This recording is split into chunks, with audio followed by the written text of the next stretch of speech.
Break! Break! He's out of formation. The radio crackled as 5 German Bf-109s screamed in at 410 mm. They were 11 seconds out, altitude 21,500 feet, diving at a 27 degrees angle. The bomber stream was boxed in, and escort Mustangs had shifted high, 200 yards forward. It was textbook vulnerability, but one P-51 peeled left. No order, no clearance, just a 3-second roll deviation. 18-year-old James Holloway had just broken every rule drilled into him at Debden. Tight formation wasn't just discipline, it was survival. One breach exposed the wing. One moment alone meant death. Manuals classified his move as reckless deviation, a court-martial level offense if caught on gun camera. But the Germans took the bait. 2 broke off pursuit. 1 overshot. Holloway's P-51 rotated under them barely 800 feet below and opened fire. The Mustang wasn't supposed to be there, and neither was the kill. What followed in the next 90 seconds would be studied, copied, and eventually embedded quietly into unofficial doctrine. March 9, 1945, over Leipzig, Germany. The mission was escort. The move was forbidden. The kill was real, and that 3-second mistake became a tactical wedge that reshaped fighter combat. 2 months before Leipzig. In January 1945, James Holloway nearly washed out of advanced gunnery school during a routine echelon formation drill over East Anglia. His instructor logged a formal complaint. Cadet broke rank for 3.2 seconds during turning maneuver, rolled 19 degrees off axis, descended 500 feet unnecessarily, violated spacing integrity by 15 yards. The instructor's margin note was harsher. Too twitchy. Thinks he's flying solo. Not ready. The breach hadn't caused damage. There wasn't even a close call. But in the world of escort doctrine, predictability was sacred. At 10,000 feet, where B-17s lumbered across the sky at 100 TBO-50 mph, any Mustang that slipped spacing created a hole. A hole created doubt, and doubt got bombers killed. After landing, Holloway tried to explain. He thought he'd seen a shadow, maybe an enemy plane above the cloud line. He'd reacted. Instinct, not ego, but to the instructors. Instincts weren't doctrine. They grounded him for 2 days and assigned him to chart mapping duty. Word spread fast. He thinks he's a solo act. Formation babysitting isn't for everyone. Another cadet called him Jimmy Drift. It stuck. Even among the rookies. The message was clear. You don't break the box. Not without orders. Not without getting your crew chewed out. Instructors recited the same mantra: wings hold the wall. You leave, you fall. The message made sense. Escort formations had worked for months. Bomber losses had dropped by 40% since high-side sweep cover was enforced. Breaking from the line, even to chase a bandit, could leave a B-17 wide open. No kill was worth a fortress. Holloway kept quiet. He passed the next 3 evaluations clean. But something lingered, an instinct he couldn't shake. He'd felt, in that brief dive, a kind of detachment. A sliver of space the enemy didn't expect. He hadn't gone rogue. He'd seen an angle and followed it. But doctrine didn't care what he'd seen. During his final check ride, the evaluator noted maintains excellent lateral spacing, resists impulse to deviate. That was praise. That earned him deployment. When he shipped out in late February, bound for the 356th Fighter Group at Martlesham Heath, he carried 2 things in his flight bag: a worn-out copy of the group's escort protocol and a folded reprimand slip from January 12th. The header said it all: deviation, do not repeat. But March 9th over Leipzig would force him to. Because next time, the formation was the trap. Escort protocol in March 1945 was a polished machine. American bombers flew deep into the Reich on long-range precision runs, box formations 5 miles wide, each stream shielded by P-51 Mustangs in overlapping cover patterns. Above and ahead, the fighters orbited at 21,000 feet, spaced 2,000 yards forward of the lead bomber wave, ready to intercept anything closing fast. This doctrine, refined through blood and failure, saved thousands of airmen. But it had a flaw. It didn't bend.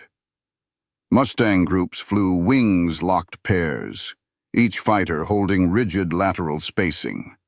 Breakoffs were only permitted under direct radio command or visual ID of hostiles closing in. Even then, breakaways had to be communicated instantly to avoid exposure gaps. Instructors hammered it in "hold the box." Trust the spacing, let the system work. But by early 45, the Luftwaffe had learned the system too. German fighter groups, desperate and fewer in number, began flying false pattern sweeps, sending one or two Bf-109s to bait the P-51s upward, while the real strike group waited lower, hidden in cloud breaks or sun glare. These feints were fast, deliberate, and timed to make the escort break formation. If even one pair peeled off too early, a corridor opened. And with a bomber stream moving at 150 mph and taking 60 seconds to tighten gaps, that corridor stayed open just long enough. The rigidity became the weakness. On March 9, 1945, the 356th Fighter Group flew escort for a mixed stream of B-17s and B-24s, targeting chemical plants near Leipzig. Holloway was flying in Red 3 position inside the high escort wedge, boxed left. His flight was tasked with covering the rear third of the lead bomber pack, maintaining altitude at 21,300 feet, speed 267 mph, and spacing 1,500 yards forward of the heavies. Orders were standard: do not descend below 2,500 unless ordered. Do not chase flares or signals unless hostile contact is confirmed. At 9:14 a.m., German radar guided 5 Bf-109s from Jagdgeschwader 53 toward the rear of the bomber stream. Their approach was slanted 11 o'clock high from the bomber's view, coming in fast from 26,000 feet. Classic distraction profile, textbook bait. And the formation held, exactly as the Germans hoped. Red Flight's lead hesitated. The threat was real, but protocol ruled. No break yet, no dive, just hold, monitor, and wait. Holloway glanced left, saw the lead 109 peel away at an odd angle, too fast, too clean. It didn't match any attack profile he'd studied. And in that moment, everything Doctrine told him to do felt wrong, because the formation wasn't holding the enemy off, it was holding him back. At 9:15:07 a.m., the Bf-109s entered visual range, 5 contacts in shallow descent, closing from the northwest at 410 mph. Holloway saw their silhouettes shift against the cold blue over Leipzig. His oxygen mask hissed as his Mustang held at 21,300 feet, distance to enemy 3 miles, altitude differential less than 2,000 feet. Red Flight stayed rigid. The 4 P-51s locked in formation. Spacing was tight, 35 yards wingtip to wingtip. Below them, the bomber stream pushed east at 155 mph.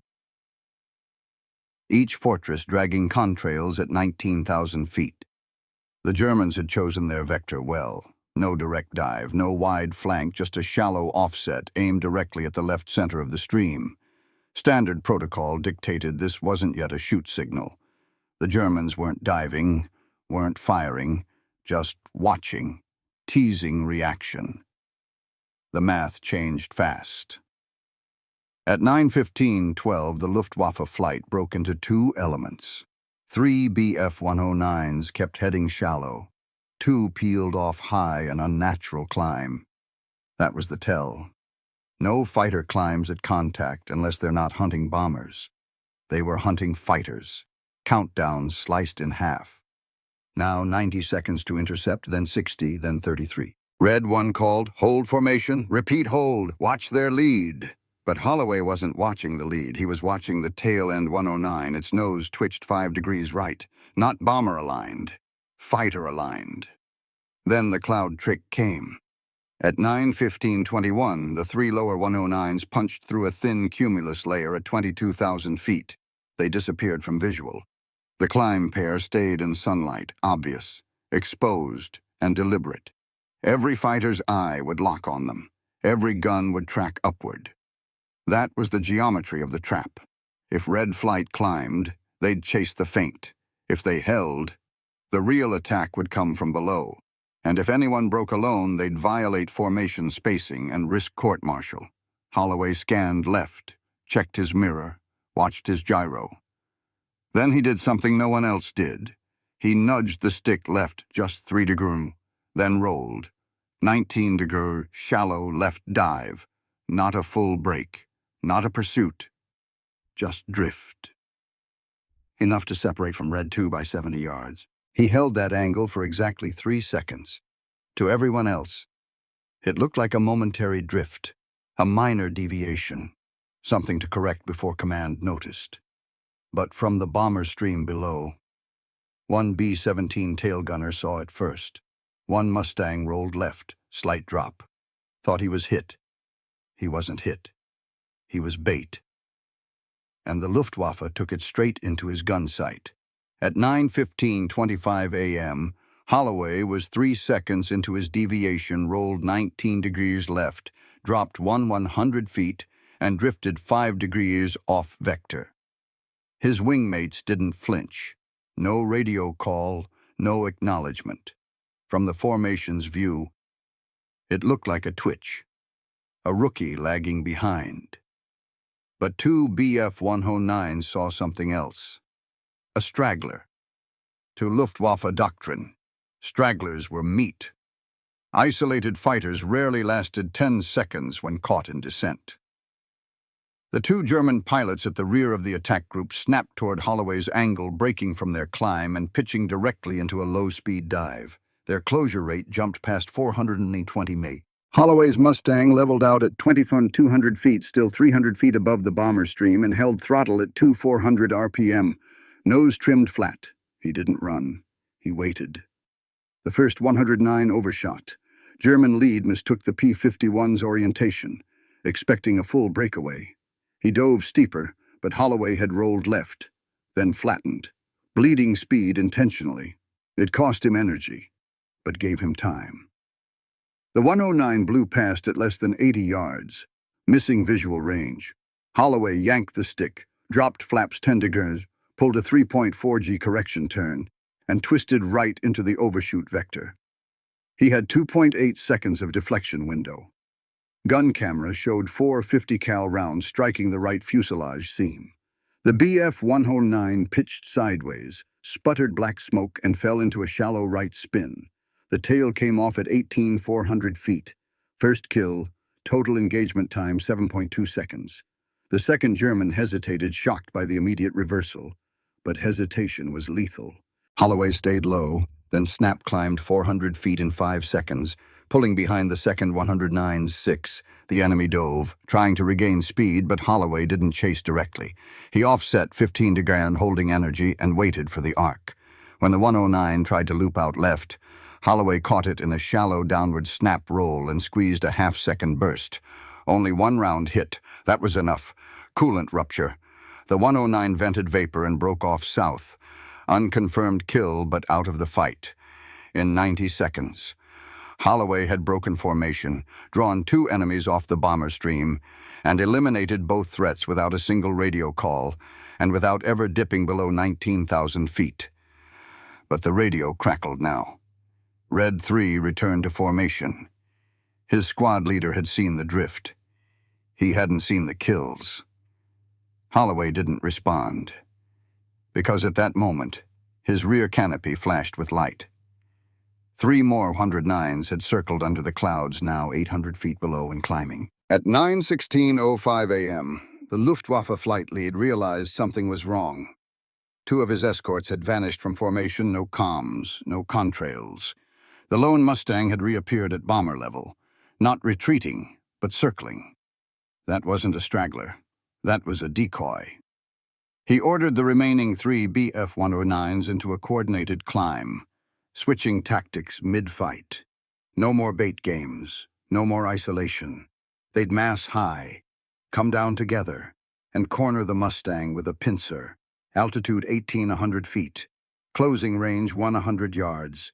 Angle 14-degree climb. Fanned spread. From Holloway's cockpit.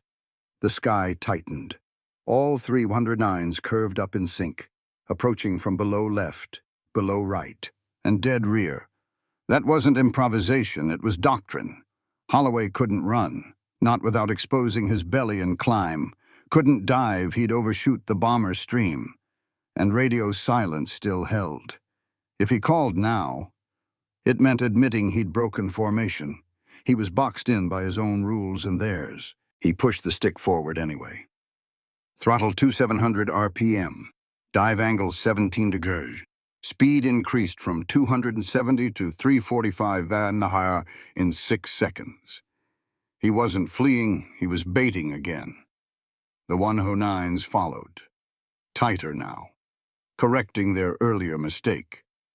One stayed back as a shooter, the other two mirrored his angles, matching roll and climb. They'd adapted. They aimed not where he was, but where he'd be. At 9:16:12, the trailing 109 opened fire, 3-second burst, 20-millimeter shells raking the air just above Holloway's canopy. One fragment tore through his left horizontal stabilizer. He rolled left to avoid the second burst, and the lead 109 matched instantly, pitching into a high G turn and cutting across his escape arc. This was no longer about dogfighting. It was predictive engagement man versus math, inside the Mustang. Holloway's oxygen gauge blinked. He was burning altitude fast, from 20,000 down to 17,600 in 12 seconds. The bomber stream was gone above him. His squad was 2 miles northeast. For the first time, the German formation had him bracketed, range shrinking, options collapsing. And that's when they corrected their closure rate. One 109 cut throttle to stay behind him. One matched bank angle to box his climb. The third pulled a low loop to intercept if Holloway tried to reverse. They weren't hunting him.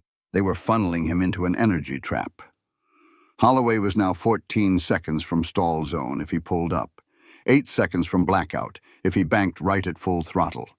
He had one window left 4 seconds wide before their loop compressed and locked. And then he did the one thing they didn't expect. He climbed straight into the ceiling. At 9:16:20 a.m., James Holloway yanked the control stick full aft. The Mustang's nose pitched up 42 degrees in under 2 seconds. He firewalled the throttle to 950 RPM and went vertical. The 3 BF-109s hesitated. A straight climb made no sense. At 17,400 feet, the air was thinning. Engine torque would fight him. The P-51 wasn't built for vertical showdowns. It could climb, yes, but only with space and speed. Holloway had neither. He was trying to punch into a ceiling of sky with 3 enemies closing underneath him. The Mustang strained. Airspeed dropped from 340 to 212 mph in 6 seconds. His VSI needle spun negative. Altitude gain slowing to 500 feet per minute. Climb angle steepened. The nose began to wobble. The cockpit shook. And then he felt it. Buffeting. He was nearing stall. The laminar flow wing, so prized for its clean airflow at high speed, was about to betray him. It stalled hard, without warning. At 17,960 feet, Holloway hit the boundary. A left wingtip dropped. The plane twisted. His artificial horizon blinked left 40 degrees yaw in under a second. Oil pressure dipped. His head slammed against the seat as the aircraft pitched into an uncommanded roll. He'd lost control. The Mustang tumbled left, falling out of the sky in a ragged corkscrew. From the German view, it looked like a kill. One pilot radioed, "He's in spin. Brake and reacquire." Holloway fought the spin, manually cut throttle, pushed rudder right, reversed aileron. He needed 5,000 feet of altitude to recover safely. He had 2,600. The altimeter spun 17,000, 16,500, 15,800. Instruments bounced under G-force. Canopy rattled. Compass spun. At 15,400 feet, the nose dipped just enough to bite clean air. He kicked right rudder hard, held elevator neutral, and the spin slowed. But he wasn't out. His gyro showed he was still sliding skid angle 27 degrees, airspeed too low to stabilize. He was descending at 4,000 feet per minute. 1 second too late and he'd compress into a structural break. Worse, his fuel feed blinked low, left tank dry, right tank sloshing below minimum, and the 109s were looping back. The first German reacquired visual at 2,000 yards. Holloway's plane looked crippled. Nose down, left wing limp. It was time to finish the job. Except the spin stopped. At 14,600 feet, Holloway throttled back up, tapped left rudder, and nosed flat. The plane stabilized barely. RPM read 2,400. Oil temp spiked to 248 degrees. But he was flying. He was also exhausted. That maneuver had redlined his body G fatigue, oxygen debt, and cockpit vertigo. He blinked hard, once, twice. His hands trembled on the stick. The Mustang climbed shallow. Behind him, all 3 BF-109s had fanned out again. They weren't confused anymore. They were angry. And now they were coming in for the coordinated kill. 2 high, 1 rear. He had 1 burst left in the gun's only 180 rounds in the main bank, and his left elevator was buckled at the hinge. Maneuvering would now be slower, heavier, riskier.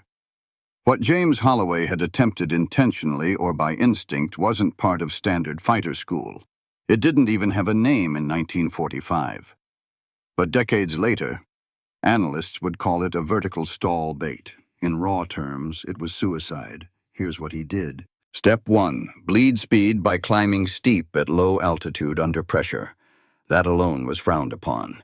A Mustang's high-altitude advantage came from zoom climb energy, not low-speed tricks. Most pilots were taught never to exceed 35 degrees pitch under 250 mph. Holloway pushed past 40 degrees at 212 mph, just 8 mph above stall in thin air.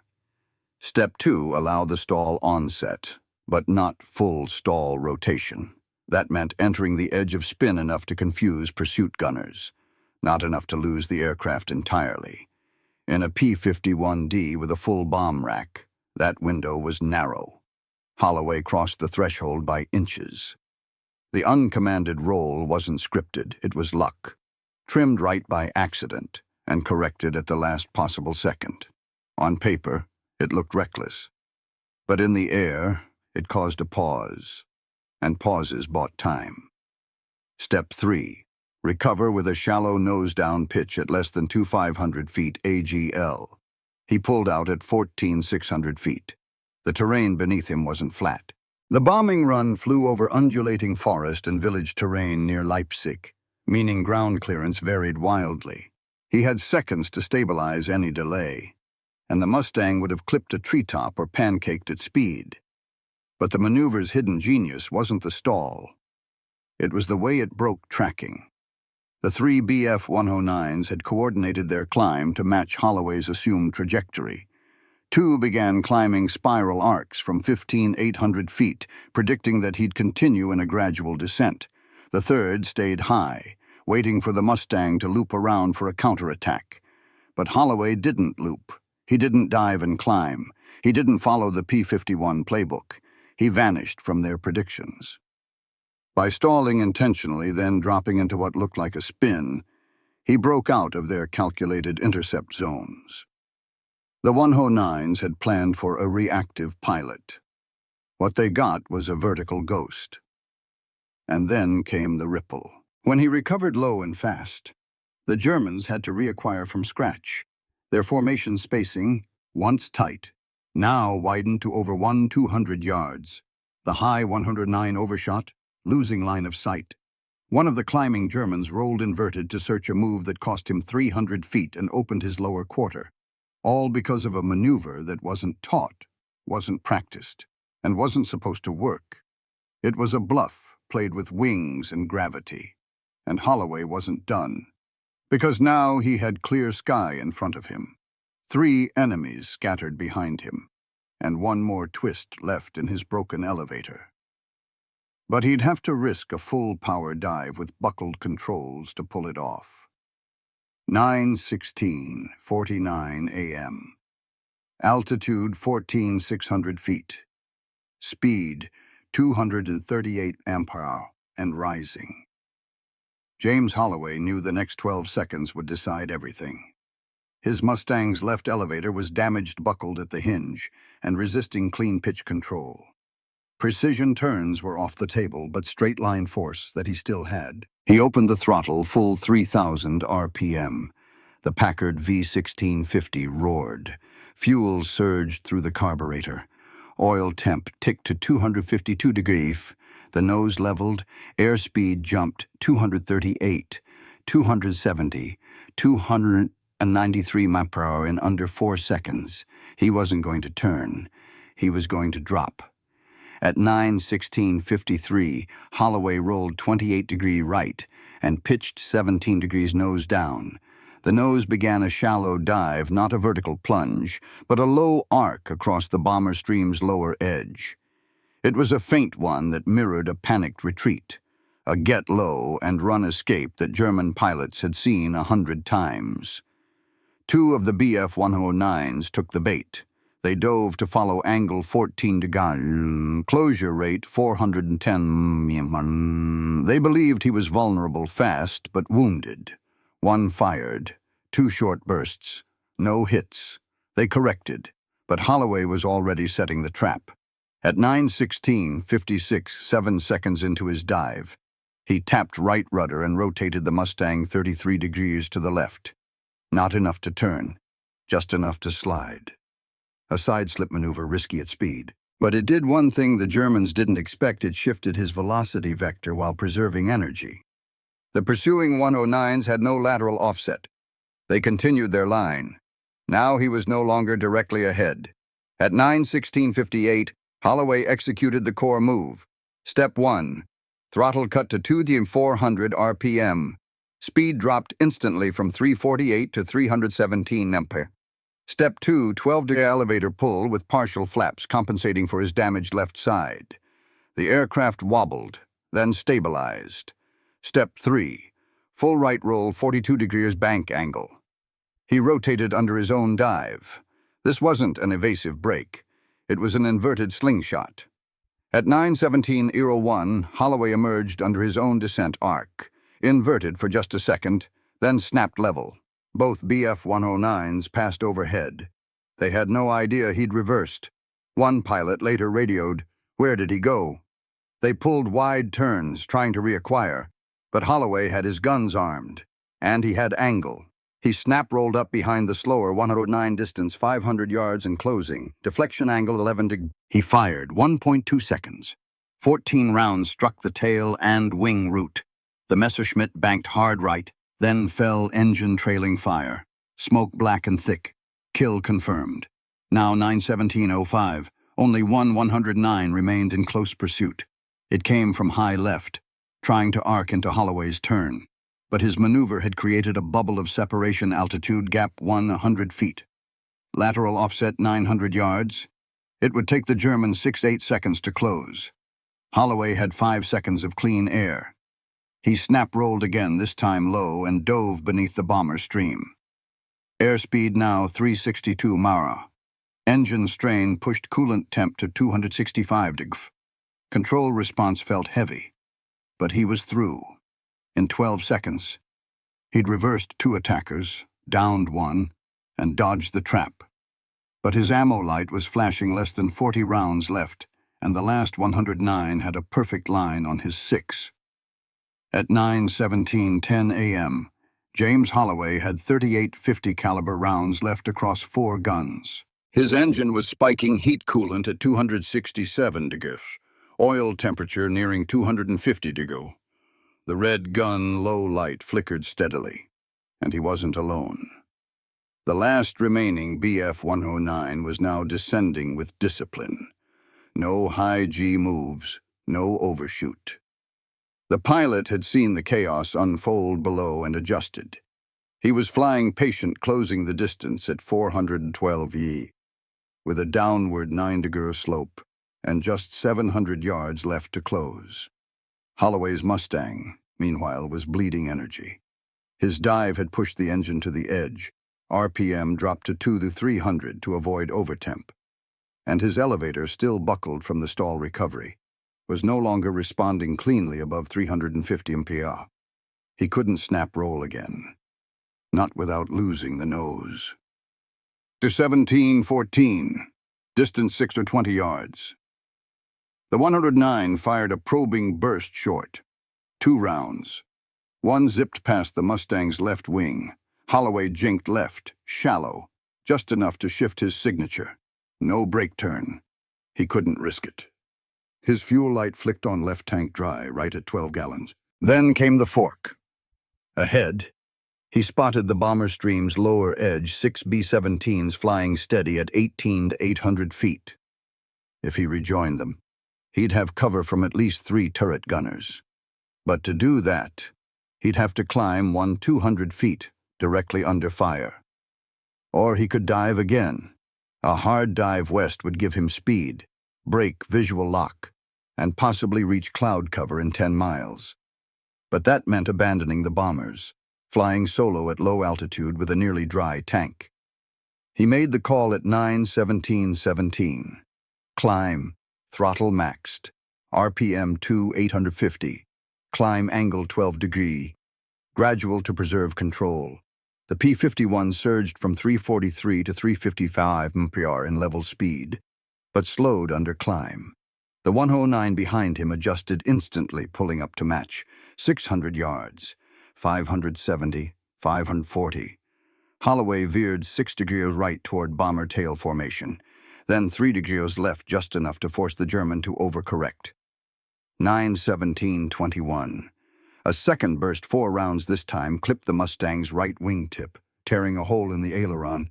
Control field shifted. But Holloway was inside the B-17 umbrella now. The nearest tail gunner, Sergeant Mark Allen, spotted the silver Mustang, then the closing Messerschmitt behind it.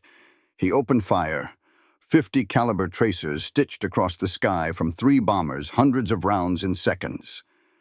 The 109 pilot banked hard left. Too late. One burst hit his right fuselage. Smoke erupted. He rolled away and dropped out. At 9:17:25, Holloway finally pulled level at 18,900 feet, nose high, shaking, with 11 rounds left and a damaged wing. The bomber crew called it in. Fighter just pulled us out of a jam-low tail. Mustang, single pilot, he's hit. But Holloway didn't respond. His radio antenna had been clipped during the last pass. And now he was limping home in silence, out of ammo, low on fuel, and invisible to friendlies. 9:48 a.m. 40 minutes after the first enemy contact, James Holloway's Mustang broke over the 305th Fighter Wing's forward strip near Liège, Belgium. The battered P-51D came in low and silent, with a bent left elevator, a perforated right wing, and fuel so low the tanks gurgled on final approach. Ground crews watching from the dispersal hut expected a crash. At 800 feet AGL, Holloway dropped gear late. The left wheel jammed half open. He hit the strip at 122 mph, bounced once, and skidded hard right. The right wheel locked. Rubber screeched across 300 yards of pierced steel planking. The Mustang slewed, then stopped nose just short of a sandbag revetment. Ground crew sprinted out. One yanked the canopy. Holloway was still strapped in, gloves on, neck tense, eyes unfocused. His oxygen mask had frozen slightly at the edges from overuse. The flight surgeon said later, he was conscious, but somewhere else. They counted the damage. 2 20-millimeter shell impacts in the left horizontal stabilizer. 4 30-cal holes in the fuselage. 1 wingtip slashed open. Oil temperature stuck at 206.65 degrees. And most shocking, 11 rounds left total in the ammo belts. That meant Holloway had fired over 100 to 200 rounds during the mission. Gun camera footage confirmed 2 kills, possibly 3. But something was off.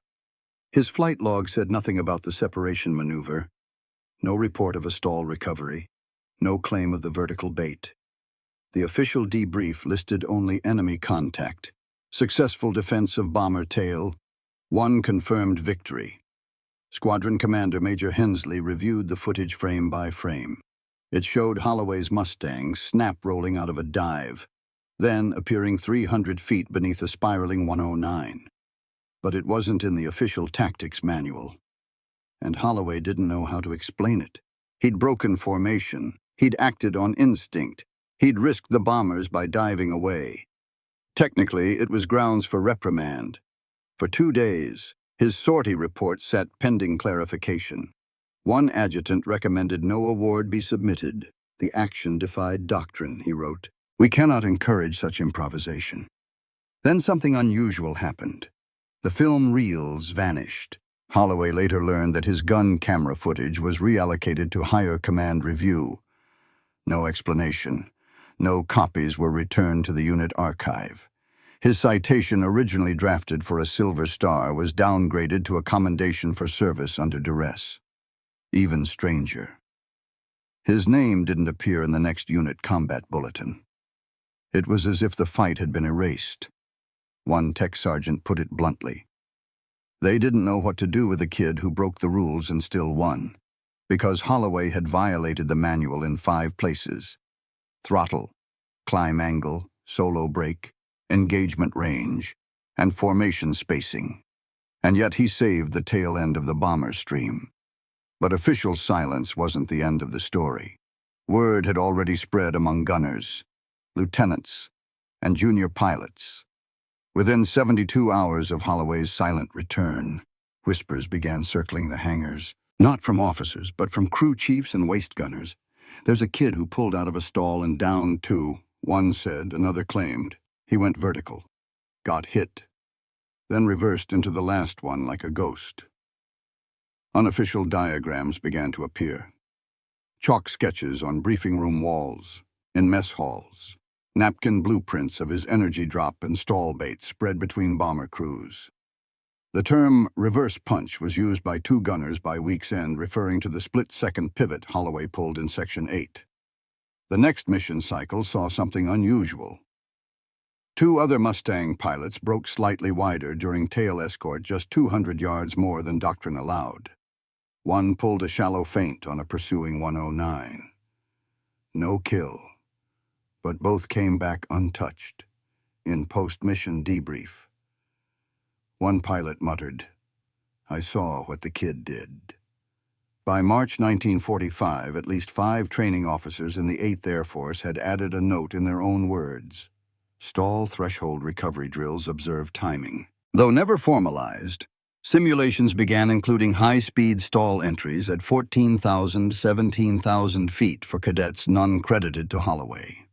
One curious footnote in late April. A Luftwaffe POW interrogated near Reims described a crazy silver Mustang that seemed to fall, then rise, then vanish. When shown unit photos, he pointed to Holloway's plane. Legacy didn't come through medals. It came through the maneuver, 3 years later, in 1948 training manuals. A footnote under Energy Maneuvers Emergency Response listed a new tactic: asymmetric stall evasion, risk-intensive. No author, no credit.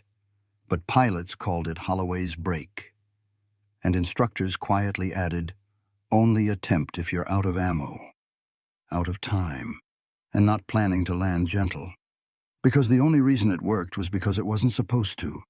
James Holloway never flew another combat sortie. Less than 2 weeks after his unauthorized stall maneuver over Leipzig, his P-51D serial number 4414927 was reassigned to a new pilot after undergoing field repairs. Its buckled left elevator was replaced. The patched right wing showed faint carbon scoring where tracers had missed by inches. But the name Sweet Lorraine, painted under the canopy rail, stayed.